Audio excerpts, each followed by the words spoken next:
Okay guys, so recently it rained quite a bit and I noticed that my floorboard of my 2006 Mustang GT has gotten pretty damp on the passenger side.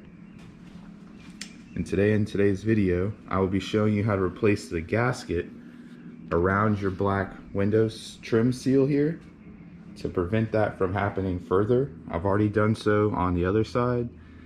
I've already replaced the grommet gaskets for the cowl panel. So this is the only thing left that can be leaking. And hopefully today this will fix our issue. If you want to know how to tell if your gasket is blown out on your window trim seal, look around the edges. You'll see little bulging pieces of rubber. And what that's going to indicate is the gasket is blown out. It has started expanding outwards from the heat and deterioration of it, and it needs to be replaced. Alright guys, so today what we are going to be using to replace the gasket is actually camper's tape. You can buy the original gasket, but it is upwards of $60 and you have to purchase it from a dealership, so it's really inconvenient to get. And if you need to do this on short notice or you're just looking to save a little money, the camper's tape works just as good. It's going to come gray like this. You're just going to want to hit one side with black paint so that way it looks black on the car. To start, you're going to want to remove this interior window trim for the A-pillar, I believe is what it's called. You're just going to want to pop this out. You just pop the clips out, pull it forward, and it'll slide right out. Alright, so after you've popped out the interior trim, you're going to want to grab a hold of the rubber gasket that's stuck up in here.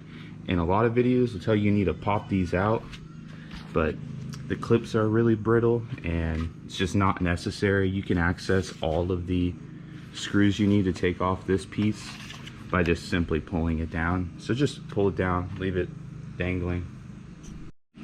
So once you have your gasket rubber seal out of the way, you're going to want to find the 10 Torx screws all around the bottom of this black trim piece, and you're going to want to take those out. Once those 10 screws are removed, you can go ahead and start pulling out the rubber piece. It might be a little sticky due to the old gasket material, but there we go. So now you'll see by looking along back here how destroyed that gasket was. It wasn't keeping any water out. Let's see if I can get in the light so you guys can see a little better. But that gasket was not stopping any water and definitely needed to be replaced, as it likely does on your car if you're having water leaking issues.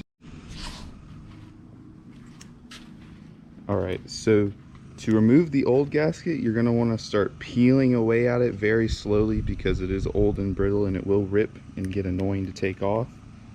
If it does keep breaking on you on the way down, soak it with some Goo Gone, let it sit for a little bit, and then come back and scrape it off with something plastic.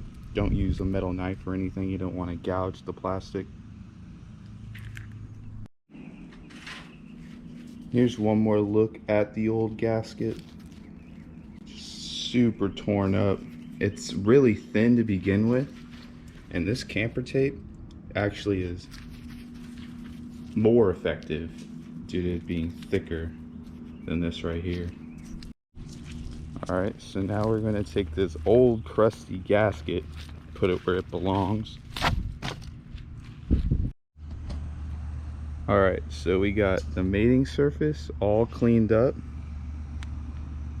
Gonna give it a nice place for the new gasket to seal and adhere onto.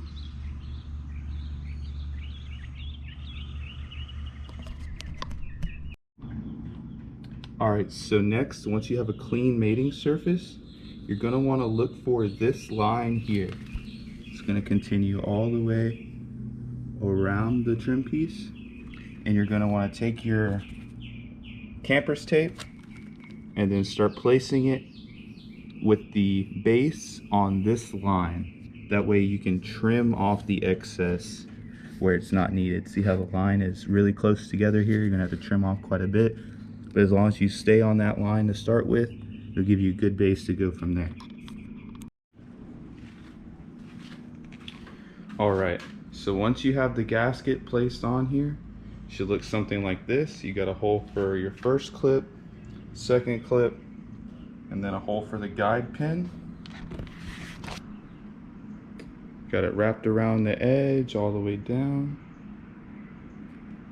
It's ready to go back in the car. As you can see, it's got the black edge on it, so you won't be able to tell it's gray. It's good to go. Next, you're gonna wanna place it in here, line up the guide pin, and then the 2 clip holes, and then start screwing it back in. All right, so now that we got all 10 of the screws back in, we've got it up in place. So you can see in the seam, it looks black, can't tell otherwise. Looks OEM. Now that's all back together, put your gasket back in place, and then we'll slide the interior trim back in place, and it'll be good to go. So after you get your interior trim back in place, you're going to be done. The procedure is the same for the other side if you are experiencing water in the driver's floorboard as well. I know this is a really common problem on all 05 to 09 Mustangs, GT or V6. It's very annoying, make your car smelly, might smell like mold, might actually have mold, don't want any of that. Doesn't take too long, about 15 bucks for a roll of camper's tape. Do both sides, have extra, and you're good to go. So if you guys enjoyed or this helped you out, please leave a like and comment. Maybe even subscribe. I will be posting some more videos on this Mustang. Stay tuned.